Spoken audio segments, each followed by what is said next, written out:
Wir setzen unsere Konferenz jetzt fort mit einem Gespräch mit Zarifa Ghafari, der Bürgermeisterin der Stadt Maidan Shar, die mittlerweile bei uns in Deutschland lebt. Und wir werden ein Gespräch mit ihr führen zu dritt. Neben mir sehen Sie Dr. med. Ingrid Gräfin zu Solms-Wildenfels. Sie hat eine Stiftung, die unter anderem jährlich einen Menschenrechtspreis vergibt. Ich habe die Ehre, im Beirat dieser Menschenrechtsgruppe zu sein, und wir hatten beschlossen, dass wir den Menschenrechtspreis 2020 Frau Ghafari geben, und das hat dann auch geklappt, allerdings per Zuschaltung. Ja, das war eine Zuschaltung per Zoom, und jetzt sind wir sehr froh, dass sie hier heute ist mit uns in Frankfurt. Frau Ingrid Gräfin zu Solms-Wildenfels ist promovierte Medizinerin, hatte eine Praxis als Internistin und Psychotherapeutin, war sehr erfolgreich als Medizinerin, aber das ist nicht das Wichtige, sondern sie hat außer ihrer Stiftung, für die wir jetzt hier stehen, hat sie sich engagiert in einer Vielzahl von Projekten, die vor allem damit befasst waren, junge Frauen zu fördern. Unter anderem hat sie den Zonta Internationalclub für Bad Soden-Kronberg gegründet. Also ich will da gar nicht so lange drüber sprechen, über dich, aber du bist wirklich ganz ausgewiesen in dem Bereich der Förderung von Frauen, von jungen, intellektuellen Frauen, von Frauen, die auch etwas bewegen. Und dafür vergibst du nicht nur Preise, sondern du hast auch selber Preise bekommen. Unter anderem hast du, ich will mal nur zwei nennen, hast du 2005 den Orden erster Klasse des Verdienstkreuzes Verdienstordens der Bundesrepublik Deutschland bekommen und das Bundesverdienstkreuz am Bande 1994. Damit will ich es einfach belassen, damit alle wissen, was du tust. Und dir unter anderem ist es auch mitzuverdanken, ganz entscheidend, nicht nur, dass Zarifa Ghafari den Menschenrechtspreis bekommen hat, sondern auch, dass sie hier ist. Da hast du dich sehr stark für eingesetzt, und dafür danke ich dir auch sehr. Und wir machen das jetzt folgendermaßen. Du wirst unseren Gast vorstellen, und dann kommt sie hier zu uns, und wir führen zu dritt ein Gespräch, und das wird als einzige Veranstaltung, die wir heute haben, dann auch in englischer Sprache durchgeführt werden. Ja, jetzt übergebe ich dir das Wort. Ja, herzlichen Dank für diese großartige Einführung. Viel zu viel. Es geht um Zarifa Ghafari, unser Ehrengast heute, und the winner of the Human Rights Award 2020 of the Ingrid Solms Stiftung. Well, the name was unknown to this time, to us at least, and we learned about her by reading the Swiss newspaper, Zürcher Zeitung. I wouldn't have found her without the Zürcher Zeitung. She passed, after we found you, you passed our jury, but we couldn't pass our award to you because of 2020. There was Corona, and she couldn't come to Frankfurt, and so we had to wait. We waited until 2020, this year, when we gave another award to a group of ladies, MSS, migrants for secularity and self-determination. In person, it's Naila Shiki and Fatma Keza. By July 1st, the granting of the awards took place in Frankfurt. We gave the award to the ladies of MSS here, of course, and to her by Zoom in Kabul. It was about 6 weeks before she had to escape. Now, who is this Zarifa Ghafari. 1992, born in Paktia, Afghanistan, oldest of 6 siblings. Her father was colonel in the army. Her mother studied physics. Both parents were Pashtuns. When she was 6, the Taliban firstly took over, and therefore she could not go to school before the age of 12, when the Taliban left the country again. She finished high school in the Paktia province, to where her parents had moved, and later studied economics at the Punjab University in Pakistan. In where? India. In India, sorry. Oh, thank you. Already during her studies, she started to build up a non-governmental organization, NGO, called APAW, Assistance and Promotion of Afghan Women. And there, with this, her career started. Moreover, she started with a broadcast for young females, Pegla FM, that was a great success. In November 2018, she became mayor of Maidan Shar, capital city of the Vortrag province, with 35,000 inhabitants. She was the youngest to be appointed, then 26. Men with guns prevented her to enter her office. It took months before she could start to work. She survived several attacks, resided in Kabul because of the danger to be murdered in Maidan Shar, the city for whom she worked. Even though she was always accompanied by a guide, her father was shot November 2020. Her efforts for the city were great. She opened a market for women only, and by this, she created jobs for women. And that was very, very important in that town and that land. She also introduced an anti-litter campaign in town, where most women cannot read or write. Her efforts were not only great as role model for other Afghan women, but she did very much for all inhabitants of her city, for men too. She demanded to keep the city clean and tried to sell old paper and old used metals for the cash balance of the city, enough for the Taliban to hate her. That was only because she was a woman who transferred good ideas into good deeds. Remember, at July 1st, the Ingrid Solms Award has been given to her for women human rights by Zoom. 6 weeks later, the Taliban stood before Kabul. Her life was in danger, and a disastrous time began. That gave me in Frankfurt a very bad conscience, because I feared that our award might bring her even more danger than without. We got connected by WhatsApp. Her problem was that she had not worked for any foreign country, not for any foreign military forces. She worked for a free Afghanistan.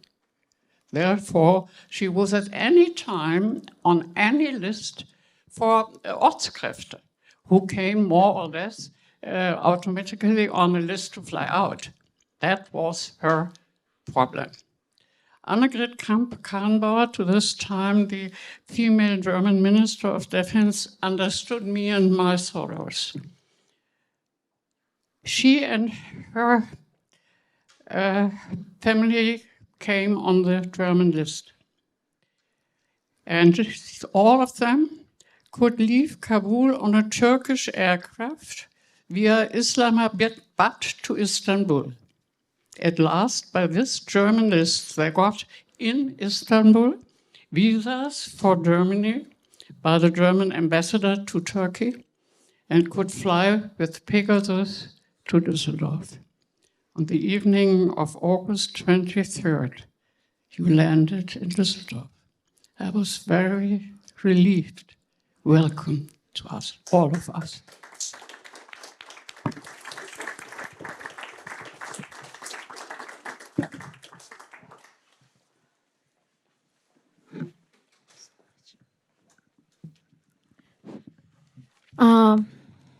Thank you so much. Thank you everyone for having me here. And most of all, thank you so much, Dr. Ingrid. It's like maybe the life one of best incidents or accidents of life was meeting you, knowing about you, and connecting you. It was really, really great. It happened only. It happened only. At the right time. Yeah, exactly. That was it. So, yeah, my journey in short have been already explained by Dr. Ingrid, and I think I'm the one who Dr. Ingrid already explained.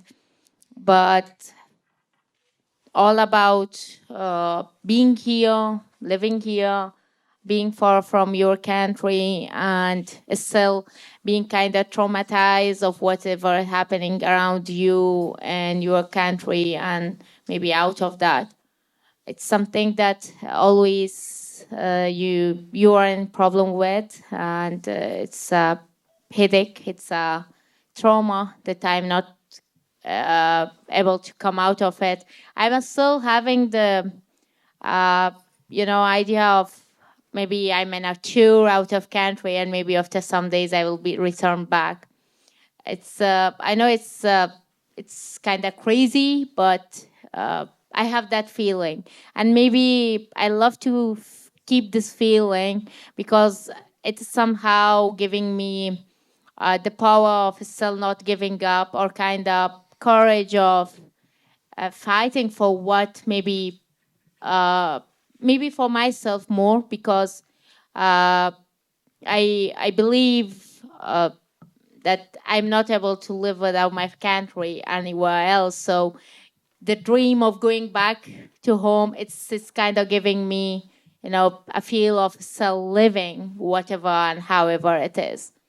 So yeah, it's like that. And back home in Afghanistan, I'm really feeling kind of exhausted of talking of whatever is happening, because it's out of everything, out of any imagination, the way my people and my country, men and women, are going through. It's really worse, and I'm just not able to do anything while I would really love to do, and I'm just doing it on talking about it everywhere. This is the only thing that I can do for now for my country and my people. But I would love to see myself and all my fellow friends and colleagues around if we could do anything better and more for people in my country, in particular women of my country. Zarifa, what would you think to do? What do you think you could do from here to improve the situation of the Afghan women in Afghanistan? Actually, two or three important things that need to be done. First, talking about the mistakes of previous 20 years, from the realities on ground, from the aspects of Afghans living in the country, where you can have open idea of what happened and what was the mistakes.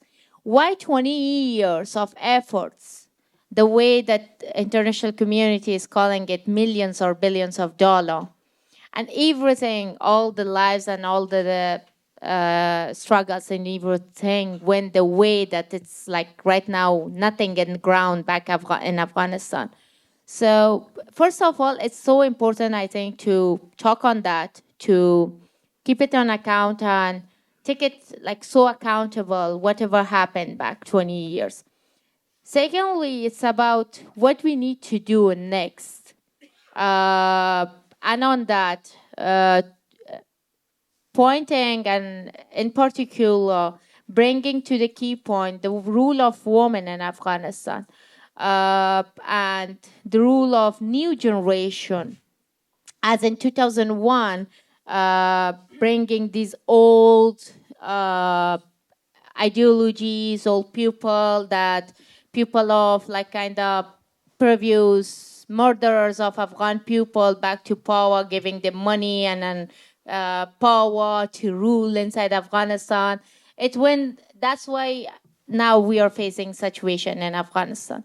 So not repeating the same mistake, giving opportunity for young generation of this country, giving the flow for new types, new ideas, developed and modernized ideas of this country. I think it's the second part. And the third one is it's all about education. It doesn't matter, like, I always have an idea of, it's not like few times ago, it was all about how women are dressing up and do they need to wear burqa or not burqa. It was a top topic among women all around. But I think it's not about how I will dress up to go and learn. It's all about how I can learn, what I can learn, and where I can learn. If I can, and more importantly, it's about the women in countrysides, because it's people of countrysides who are building the cities. So in previous 20 years, the focus of everything, government, non-governmental, and all international community was at the big cities inside big cities of Afghanistan, like Mazar, Herat, and too many other provinces, with the big, beautiful cities, with colorful pictures and videos and so on. But countrysides where in 2001, Taliban from cities were all pulled to the countrysides.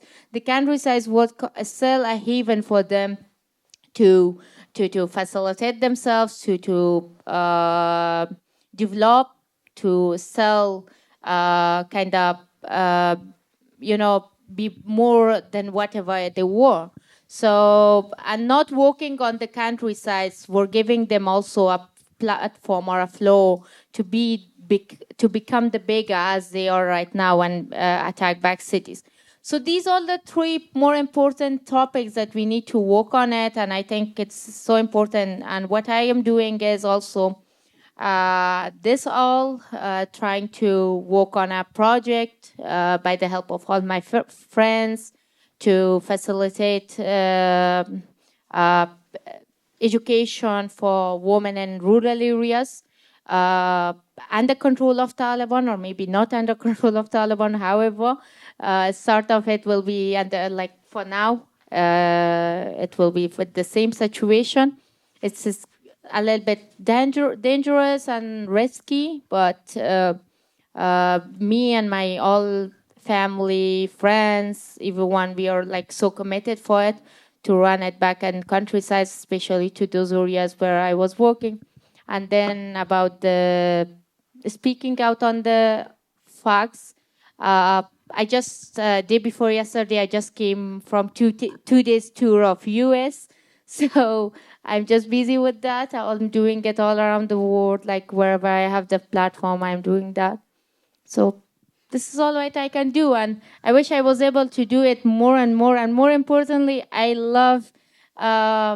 wish my family could at least give me a small chance or a small clue of agreement of going back home, because I really love to go back. I really miss my country, my city, specifically my home. I really miss it. So, yeah, that's all I'm doing, and I love to do it for the next time. You mentioned the women in the countryside. 80% of Afghan people live in the countryside. Only a few are in the urban areas. And what is your experience in the countryside, or what is your experience as a mayor in Maidan Shar? How I know that it took a long time until you could enter the office because a group of very violent men tried to hinder you to take on your job, and but after a while you were in a way accepted. How can you a bit explain on your experiences as a mayor in Maidan Shar? How were you received by the men, by the women? What kind of challenges did you face then? Actually, being mayor for a conservative area, a war-torn province, where all this 20 years also, more than 60% of territory were under control of Taliban. It was from the starting kind of challenge, and I knew it already. Not only me, my family, everyone, we knew it that it will be like so challengeful for us, for me. But after 9 months, when I started my job inside office, that was also something that the central government made a agreement with the people who were not letting me go inside the office that, okay, let her at least for some time into office, and then we will change her position to somewhere else in Kabul, maybe after a few months. So everyone was like, thinking that she is for some time here and then she will go back. But I was working in same office for near about 3 years, and this was also a kind of problem, and everyone was like trying to make lots of problems for me in my office, dealing with corrupted team, dealing with extremist ideologies, dealing with this anti-woman ideologies, dealing with mafia, land mafia, with revenue mafia inside city. And within all this, dealing with terrorist attacks, threats that I was already receiving always. It was always so hard, but it was amazing and like kind of one of my favorite jobs as well, with all the difficulties that it had, because I really love the way you're only one woman, you're only one female walking all around the city among those women, those men who are not listening to their moms, but you are enforcing law. You're so strict. You're so so hard to the objectives and to your responsibilities, and they had to listen to you. So it was something like always giving me, more like, okay, whatever it is, I'm still here. But yeah, it was all hard. It was always hard for going through 3 times attack myself. It was so hard. In the same office, I lost my dad. They killed my dad just 20 days later than last attack on my life, when they were not able to, they were not succeed to kill me, so they killed my dad to stop me, to shut my voice. It was always so hard as well with all the things that it had. But the experience with the woman in office, it was, can you imagine, I was having those women in my office when they were coming to city, to any other office, maybe to governor, to any other office. So first of all, they were coming to my office. They were asking me to help them to go any other way for whoever they had the problem of. Then I was talking to them about their rights, about their, what they can do, how they can work with the papers that they had. Then they were like, I had too many women in my office that they were not aware of they have a republic government, an elected president, a constitution, and within the constitution, they have their own rights. So after 20 years, we failed to do this in countryside. So how we can imagine when the people are not still aware of their rights, not their rights, their type of government, their constitution, and then within the constitution, the rights of human and citizens of the country. Then how we can imagine that that country, in particular the woman, in case of woman, it's like always, if you educate a man, you educated only a man. If you educate a woman, you educated more than 7 generations, always. So you educated a society or a whole family. So the same was happening in Afghanistan. The women were not aware of their rights. So how we are expecting them to raise a child or a boy or a girl or whoever to the society for the welfare of society? Most of the conflicts always started from this point to the cities, to the countrysides, because women who were not able to know about the things, they were not educated, they couldn't raise good children back to the society, and these children somehow were always, these uneducated people were the part of the stories games inside the country, and they were kind of the play ties of players of the games. So that's why I'm always so more concerned about the countrysides, women, and working on countrysides about the whatever it is, or projects, or we can hire, we can run in Afghanistan. Is there anything you could think of us to do to improve the situation now for women? What could we, women in Europe, in Germany, what could we do? Is there something we could do?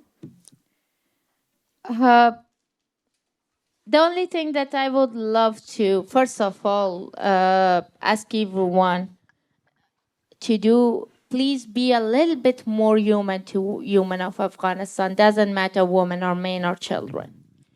Can anybody imagine how it feels when you are selling your 12 years old daughter for $500?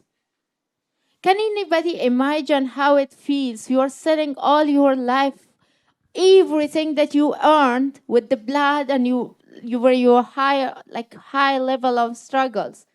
You're selling it out now just to buy one-time food for your children. Can anybody imagine how hard it is when your family's responsible person is a woman, and this woman having more than 6 or 7 children, and these children are now hungry because the woman is not able to walk and buy food for these children. And the anger, and this woman need to and have to just wait and watch her children to die because of hunger, because of lack of food. It's so hard. It's so hard, like you see, just because of, being loyal son of your country, because of working in any part of your country for any type of organization or whatever, now you're waiting for just being killed because you served your country in some way, whatever it is. So yeah, it's like all about being a little bit more human. It's more all about this. Secondly, we have all platforms so easily. We have social medias. Please and please raise your voices, because tourists are not anyone's friends. It can happen the same as happening in Afghanistan to anyone who is taking this matter so easily around the world. Because it's tourists, it's tourism. It's not just a Taliban and not just Afghanistan. It can happen to anyone if you take it so easy the same way you're taking it to Afghan people. And the last point, I would love to ask everyone, especially politicians and decision makers, to please and please and please and please. I don't want another Zarifa to go the same way I went. I saw my dad full of blood, and I couldn't hug him. I don't want another Zarifa to go through this, so please don't recognize Taliban and put pressure on your decision makers to not recognize their government and pay humanitarian aid through humanitarian organizations to Afghan people. Because people are dying because of hunger in Afghanistan. Just day before yesterday, we had the news of 8 children being died because of hunger. So it is all that we can do. Ask the woman sitting here, ask your husbands, ask your friends, ask your whoever you know is responsible and one of the decision makers to do this.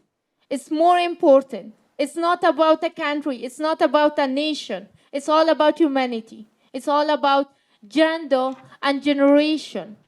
So this is all. This is very much. Wir würden jetzt gerne Ihnen die Möglichkeit geben, Fragen an Zarifa Ghafari zu stellen. Wir haben noch eine Viertelstunde, wie bei den anderen Vorträgen auch. Und bitte. Ja. Mach du. Wer war das? Ah, ja. You gave us an impassioned plea for help to the Afghan people. If you were here before, I asked for the opposite. And my question to you now is, we probably have a difference of opinion here. And I leave the question of responsibility out of it. You asked not to recognize the Taliban government. At the same time, you asked for humanitarian aid to be delivered to this country that is under the de facto control of these people. This seems to me to be a problematic preference. It's one or the other. So which one is this? I think if we go one by one, it will be okay. Sorry. I don't know, is it working or not? It's working. Actually, when I say don't recognize Taliban, it means not giving them political and social or whatever recognition, not accepting their representative to UN, not giving them millions of dollars directly to them and their government, because there is no guarantee, there is no accountability that this money will not be used the same way to produce another terrorist activities around the globe. No one is able to guarantee that. And then when I ask for humanitarian aid for human of Afghanistan, it's just previously in 20 years, there were some organizations around the world, big organizations, they were still working in areas under control of Taliban too. By not directly, recognizing Taliban, not giving them a platform, not providing them recognition or whatever. But they were working there. It is like UNHCR, like ICCR, like IRC, like UN Habitat, like WFP. The millions of dollars that you are giving to Taliban government, it gives them first recognition, and secondly, there is no accountability or guarantee that this money will be used to another terrorist activity around the group.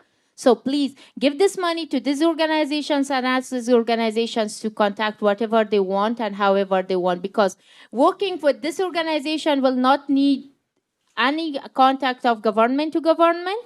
It will not need a recognition process. As well, it will not give Taliban a kind of recognition or platform to use it the same way that agreement of US and Taliban give them the platform. Thank you.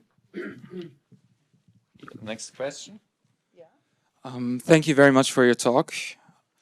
A bunch of previous speakers have spoken of the apparent unwillingness or unableness of many Afghan people to fight or take up responsibility, and I think that you are an obvious example that stands against that narrative.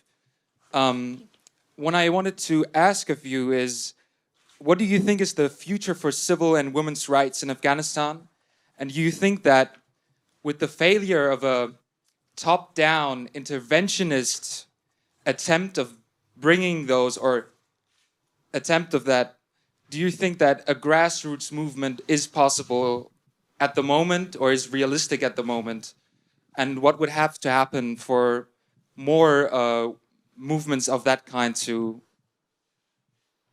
develop in Afghanistan?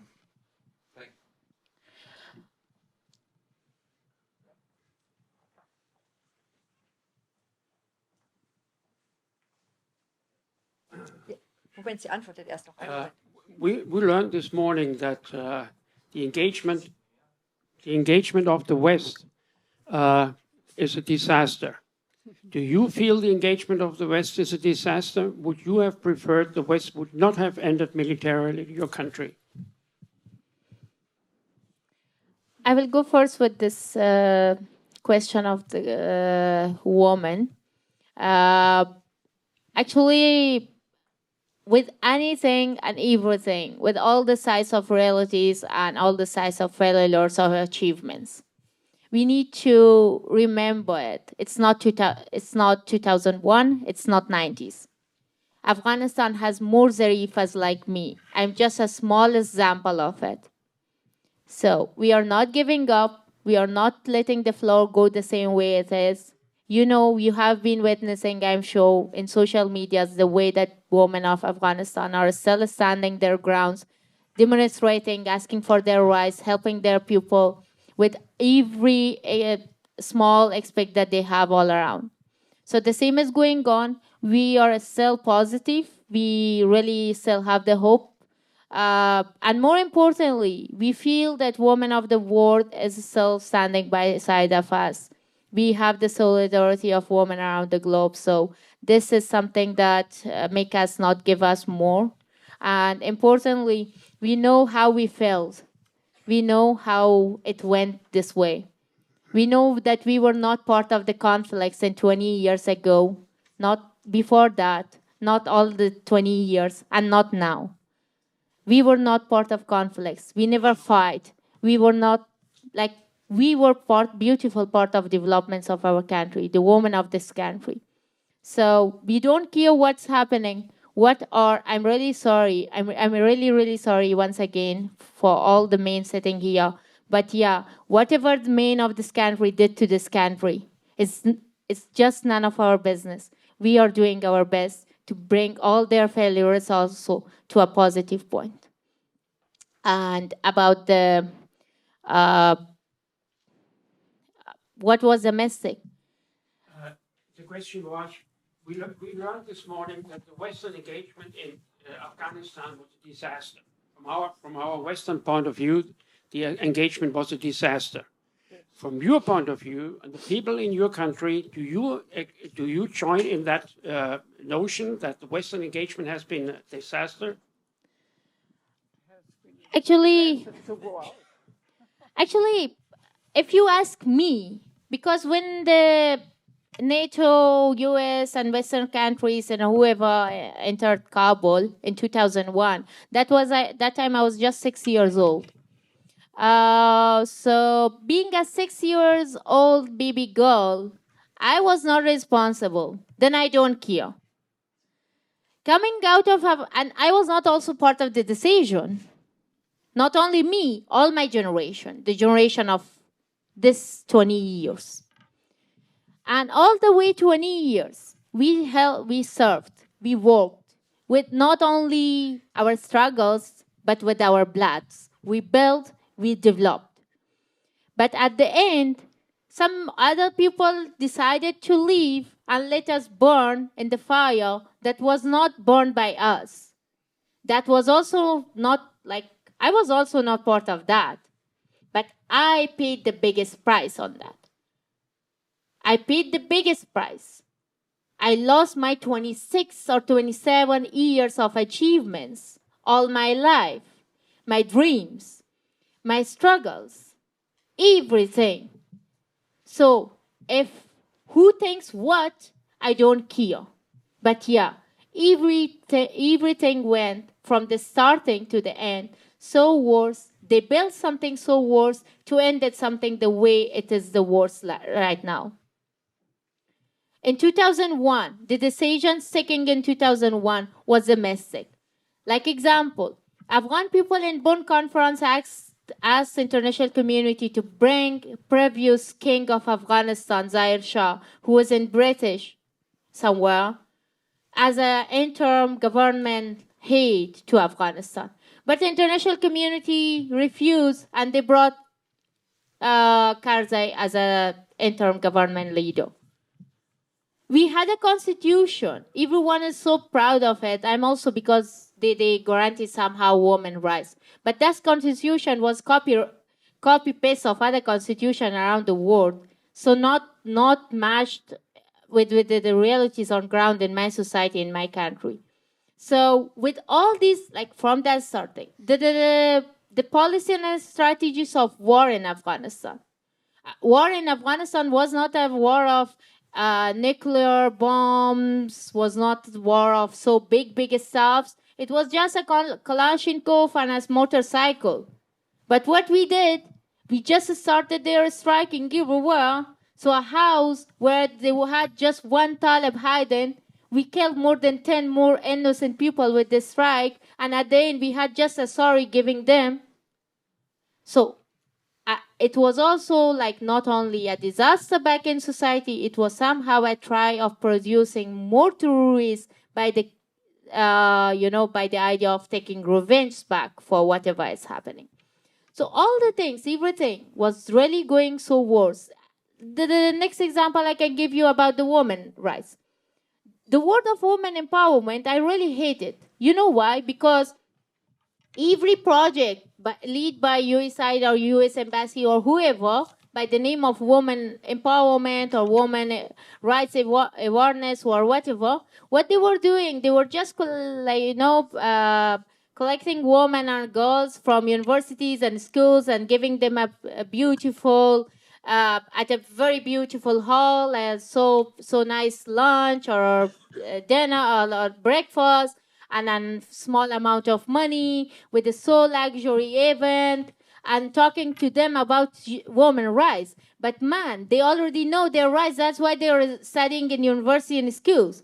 You need to do this in countrysides where there still we have women that they don't know that what type of government they have.